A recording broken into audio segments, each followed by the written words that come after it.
जलजीवन मिशनचे मिळून जे काही वेगवेगळ्या ठेकेदारांनी कामं केलेली आहेत, तुम्ही वर्क ऑर्डर काढली, प्रशासकीय मान्यता दिली, कामं पूर्ण झाली, परंतु हे ठेकेदार मंत्रालयामध्ये हेलपाटे घालतात. असे 90,000 कोटी रुपयाची थकबाकी राहिलेली आहे.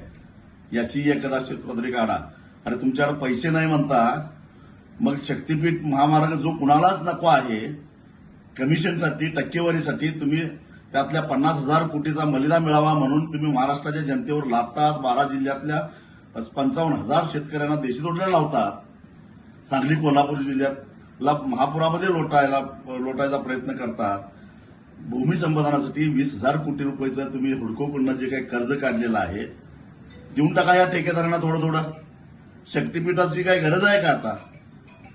आणि म्हणून हे जे काय कारस्थान तुम्ही केलेलं आहे, खरं तर सवंग लोकप्रियतेच्या घोषणा जाहीर करायच्या आणि सरकारच्या तिजोरीतल्या पैशांना मतदारांना बोलवायचं, त्यांची मतं घ्यायची, सत्तेवर यायचं, हे जे पाप ऑक्टोबर 2024ला तुम्ही केलेलं आहे, त्याची ही आलेली विषारी फळं आहे. या आतापर्यंत महाराष्ट्रामध्ये फक्त शेतकरीच आत्महत्या करत होते, आता ठेकेदार आत्महत्या करायला लागलेले आहेत.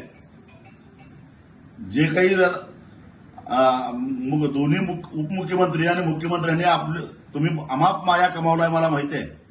तुमच्या वैयक्तिक मालमत्तेवर कर्ज काढा आणि ठेकेदारांचे पैसे भागवा. अरे 35 वर्षाचा तरुण पोरगा तुमच्याकडे खेटे घालून घालून खाजगी सावकाराचे व्याज देऊन देऊन दमला. लहान 5 वर्षाची मुलगी उघड्यावर ठेवून तरण्याबाण पत्नीला बेसहारा करून वृद्ध आईवडिलांना वाऱ्यावर सोडून हा पोरगा आत्महत्या करतोय.